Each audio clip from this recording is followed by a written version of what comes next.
Bom dia.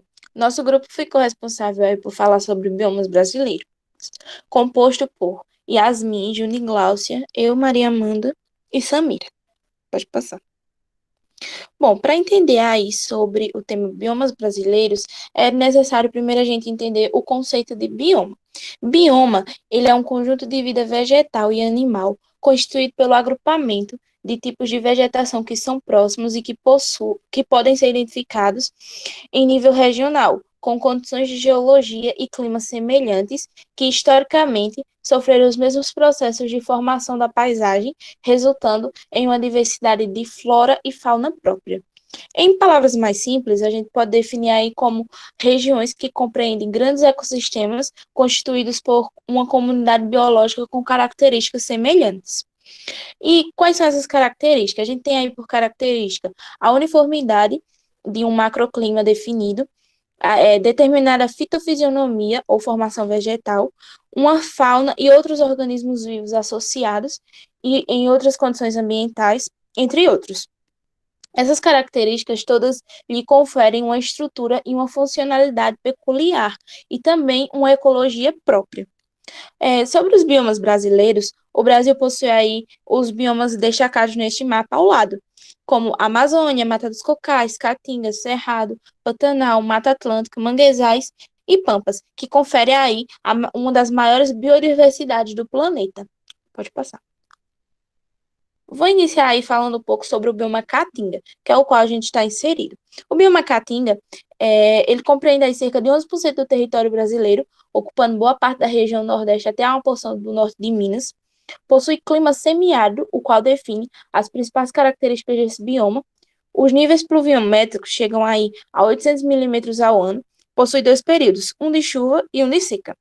O nome desse bioma tem origem indígena e significa floresta branca. Essa denominação remete às características dessa vegetação ao longo da estação seca, como mostrado aí nessas imagens. Pode passar. Segundo alguns estudiosos, a caatinga é um bioma exclusivo do Brasil, por isso, a maioria de suas espécies é endêmicas, ou seja, ocorre somente numa determinada área. Entre os biomas brasileiros, é o que possui a botânica menos conhecida.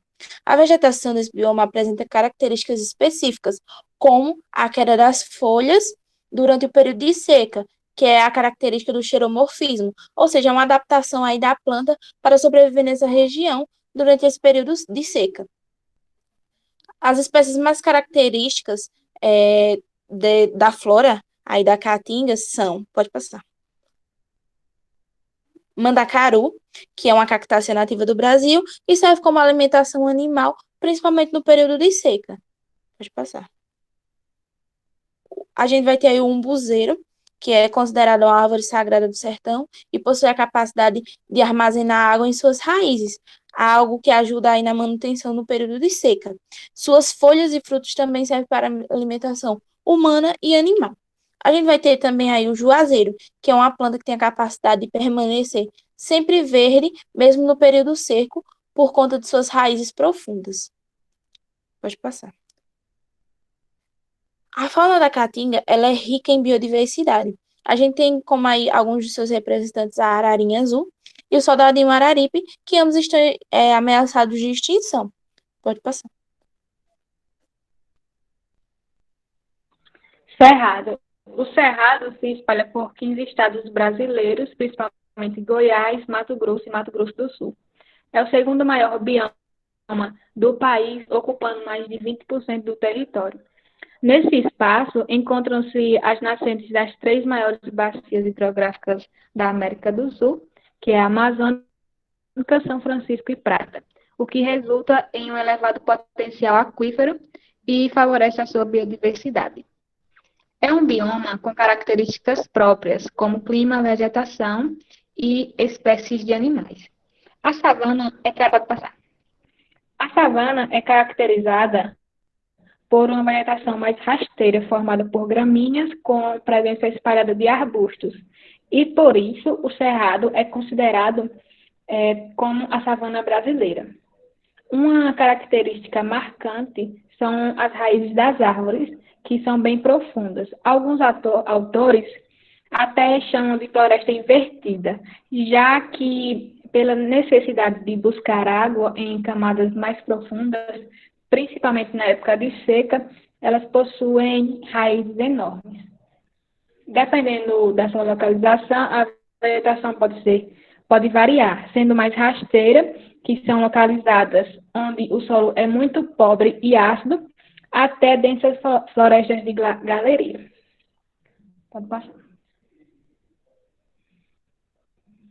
O clima. O clima do Cerrado é tropical, com duas estações bem definidas: invernos secos e frios e verões quentes e úmidos. O seu solo tem uma coloração avermelhada, por ser pobre em nutrientes minerais e por ser muito ácido, além de ser mais seco devido aos grandes períodos de seca. Ele também tem alta concentração de alumínio e, por isso, as suas plantas são pequenas e tortas. O cerrado, pode passar. Ele é reconhecido por ser o mais rico do mundo em biodiversidade e tem mais de 330 mil plantas e animais, possuindo uma flora com mais de 12 mil espécies catalogadas, sendo mais de 7 mil endêmicas. Na fauna, são mais de 90 mil espécies só de insetos, onde as formigas e os cupins são muito importantes, porque eles fazem a movimentação do solo, ajudando na penetração de água e dos nutrientes do humus. E com toda essa diversidade somada, são quase 5% de todas as espécies do mundo e 30% da biodiversidade do Brasil. Aí nós temos algumas imagens de animais de lá, que são o tamanduá-bandeira, a onça-pintada e um cupizeiro. Pampas. O pampa é conhecido como pampa gaúcho ou campos sulinos e está presente apenas no Rio Grande do Sul e fora do Brasil, ocupando aí 63% do território do Rio Grande do Sul e cerca de 2% do Brasil.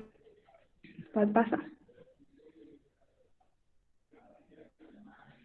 A vegetação do Pampa é constituída principalmente por vegetação campestre, que são gramíneas, herbáceas e algumas árvores, apresentando uma uniformidade nas partes mais planas, parece até um tapete. Ele é formado principalmente por planícies, que são grandes áreas de pastagem, onde se desenvolvem grandes rebanhos. E com isso, a principal atividade econômica é a pecuária extensiva. O seu clima é subtropical, com 4 estações do ano bem definidas, com verões quentes e invernos. Pode passar. A fauna e a flora. No Pampa, encontram-se em torno de 3 mil espécies de plantas, como aí nós temos a Andavaí, que está ilustrada. A sua fauna também é diversificada, com várias espécies raras de animais e com uma vasta variedade de aves, já que há muitos insetos e pequenos animais, favorecendo aí o seu crescimento. Entre as inúmeras espécies de animais está o veado campeiro, que se encontra em ameaça à extinção. Cerca de 40% dos animais são endêmicos, como, por exemplo, o beija-flor de barba azul e o veado campeiro. No Brasil, grande parte do Pampa foi alterado pela expansão descontrolada da agricultura e pecuária, além da caça, da extração dos recursos naturais, principalmente da lenha.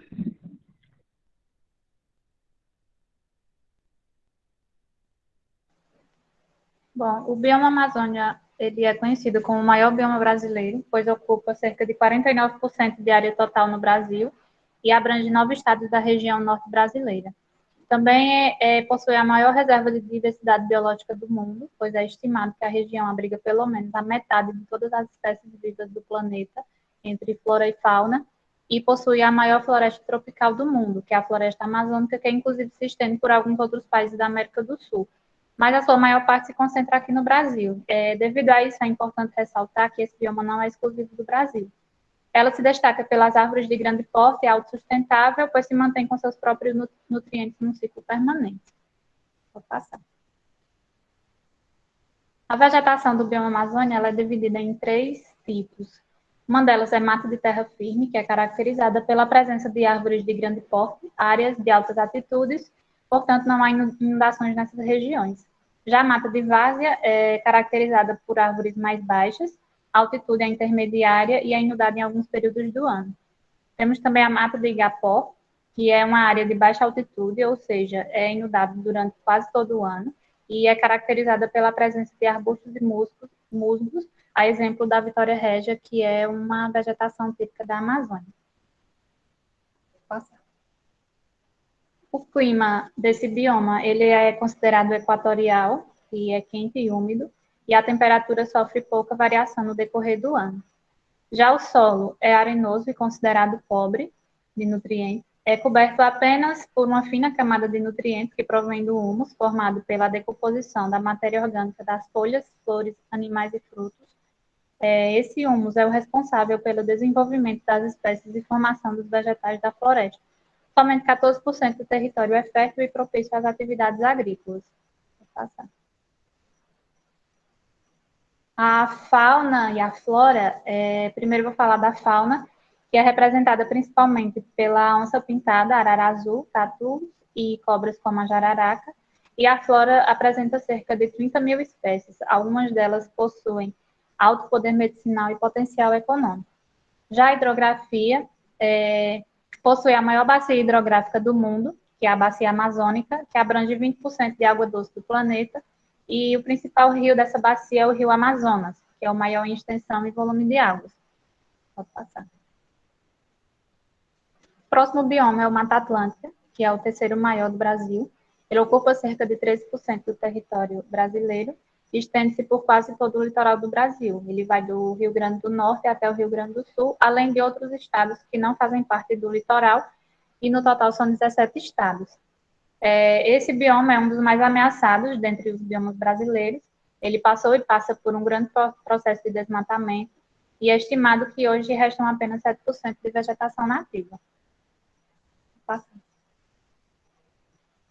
A característica da vegetação desse bioma é que a Mata Atlântica ela é constituída por floresta tropical e as árvores apresentam de médio a grande porte e algumas delas podem alcançar até 60 metros de altura. Em relação ao clima, por abranger vários estados de regiões distintas, o clima pode ser diferente em algumas regiões, mas o clima que predomina é o tropical úmido. As temperaturas são elevadas e apresenta altos índices pluviométricos, havendo poucos períodos de estiagem. Quanto ao solo, geralmente são ácidos, rasos e pouco ventilados. Normalmente são úmidos, porém pobres de nutrientes. Isso devido os raios solares, que são impedidos de chegar ao solo por causa das árvores mais altas. Vou passar.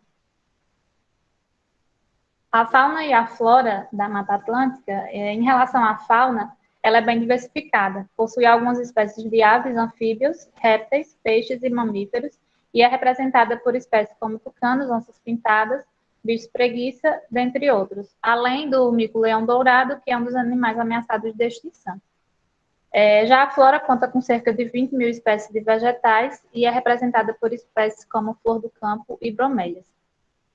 Quanto à hidrografia, ela abrange a área de 8 bacias hidrográficas, alimentadas por rios como o São Francisco, o Rio Paraíba do Sul, o Rio Paraná, dentre outros, e abrange um dos maiores aquíferos do mundo, que a gente conhece como o aquífero Guarani.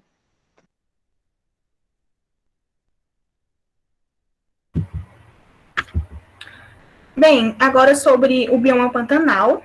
Ele está presente em aproximadamente 2% do território nacional e atua aí nos estados de Mato Grosso e Mato Grosso do Sul. Porém, também está presente na Bolívia e partes do Paraguai.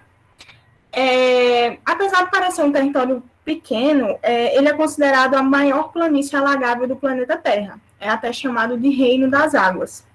E nele acontecem muitas atividades econômicas relacionadas ao turismo, questão do minério e também plantações e criação de animais.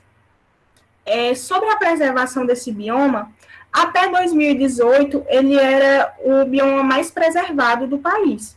Porém, de uns anos para cá, com alguns fatores relacionados a queimadas e entre outros, estima-se que já foi perdido 20% a 25% do bioma.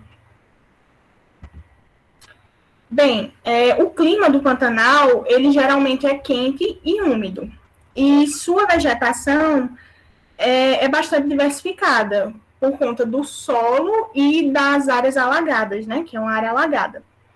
E essa paisagem aí vegetal, ela tem umas 3 divisões básicas, né, que é as baías, que são as lagoas permanentes ou temporárias, que nelas nascem plantas aquáticas, e os baceiros, que são justamente essas plantas aquáticas que nascem na superfície dessas lagoas, e também tem a área da cordilheira, que essa área ela não é alagada e está aí acima do relevo, entre 1 a 3 metros acima. Sobre as características do solo, o solo do Pantanal, ele pode ser argiloso ou arenoso, e também vai misturando, né? A área é extensa. E esse solo, ele tem uma característica de ser pouco permeável. Isso dificulta a retenção de água e nutrientes. Por isso que ele é considerado um solo pouco fértil para plantações. Aí, no caso, no Pantanal, só ocorrem plantações para pasto, né, para o gado, um exemplo seria a gramínea braquiária, e algumas pontuais de arroz, mas não é nada demasiado.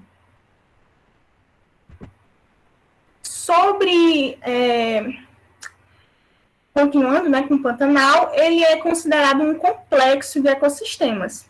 Justamente por isso ele é chamado de Complexo do Pantanal. Porque nele nós vamos encontrar espécies de outros biomas, como do Cerrado, do Chaco, da Amazônica e também da Mata Atlântica. Além dessa diversidade de animais, dessa mistura de outros biomas, nós temos quantidade de indivíduos por população.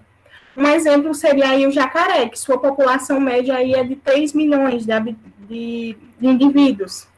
E também a arara azul, que possui aí cerca de 5 mil. A flora e a fauna do Pantanal, ela não é endêmica, no caso, possuem somente algumas espécies que são endêmicas, mas a maioria, elas são de outros biomas.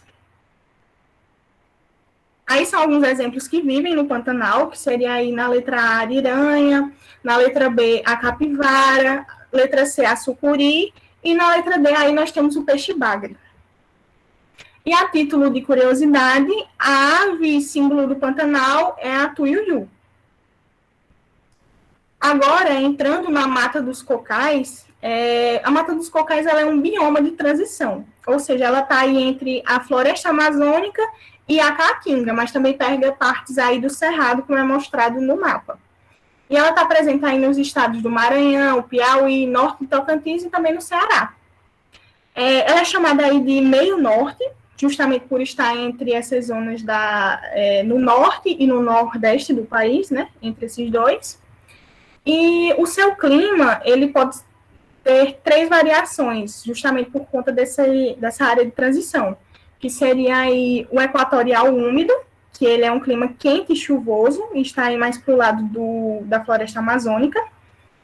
O tropical semiúmido, que ele é quente, com estações secas e úmidas, varia, e é mais próximo aí ao cerrado, e ao tropical semiárido, que é quente e seco, e aí fica mais próximo da área da Caatinga. Aí trouxemos exemplos de animais que vivem na Mata dos Cocais, que é a arara vermelha, gavião real, jaguatirica, e entre outros. É uma grande diversidade.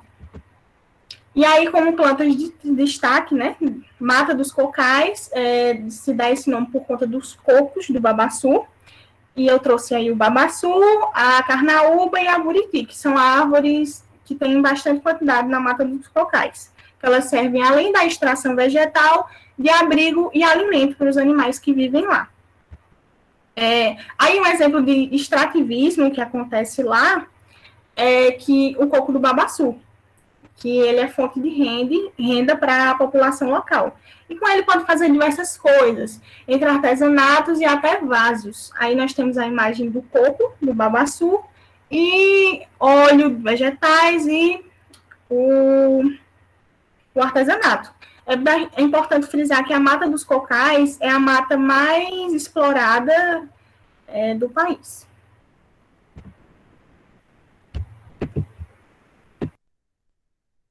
Bom, falar agora um pouco sobre manguezais. O manguezal ele é considerado aí um bioma costeiro de transição entre os ambientes terrestre e marinho, característico de regiões tropicais e subtropicais, está sujeito aí ao regime das marés. É um ecossistema, é um dos ecossistemas mais produtivos do planeta, e ele é formado aí por uma mistura de água salgada dos mares e água doce dos rios, o que faz com que seu fundo tenha bastante lodo e pouca oxigenação, além de muita matéria orgânica. Os manguezais, eles são importantes sequestradores e estocadores de carbono na biomassa e no solo. Pode passar. Ele é dominado por espécies vegetais típicas. De acordo com as condições de sobrevivência nos ambientes lodosos dos manguezais. As plantas que compõem o manguezal, ela é denominada aí de mangues. Eu vou dar exemplos dessa vegetação mais à frente, pode passar. Vai existir aí 3 principais espécies de mangue. A gente vai ter o mangue branco, que ele apresenta aí características únicas, como as folhas elípticas e os pecíolos avermelhados, que facilitam a identificação da planta, e suas flores são esbranquiçadas com diferentes tons de verde. A gente vai ter o mangue vermelho, que possui características peculiares que distinguem dos outros, no caso do mangue branco e mangue preto, como, por exemplo, o caule, que é constituído por lenticeiras, responsáveis principalmente pela troca gasosa. O que seriam essas lenticeiras? Elas são basicamente buracos que ficam no caule da planta. A gente vai ter aí também o mangue preto, que pode ser também chamado de mangue de siriúba. Ele se assemelha com o mangue branco, mas o que diferencia principalmente é que o formato e a coloração das folhas, além de suas flores brancas e do caule liso e amarelado. Pode passar. Bom, a fauna dos manguezais ela é formada por inúmeras espécies de crustáceos, peixes, moluscos, além de reunir algumas espécies de mamíferos, aves, répteis e anfíbios. São exemplos, como nos das fotos, o caranguejo, o crocodilo, a gaivota e o sagui. A fauna dos manguezais, ela apresenta aí fonte de alimento às populações humanas. Os recursos pesqueiros são considerados como indispensáveis à subsistência de populações tradicionais da zona costeira, pois são fonte de renda. Pode passar. Estima-se que esse bioma forneça aí até 10% do carbono orgânico dissolvido nos oceanos a partir da Terra, que é matéria importante no ciclo do carbono atmosférico e ajuda a regular o dióxido de carbono e o clima do planeta, ou seja, é um ambiente muito importante para o planeta. E também estima-se que 25% dos manguezais de todo o Brasil tenha sido destruído desde o começo do século XX. Pode passar. Essas são nossas referências. E muito obrigada pela atenção.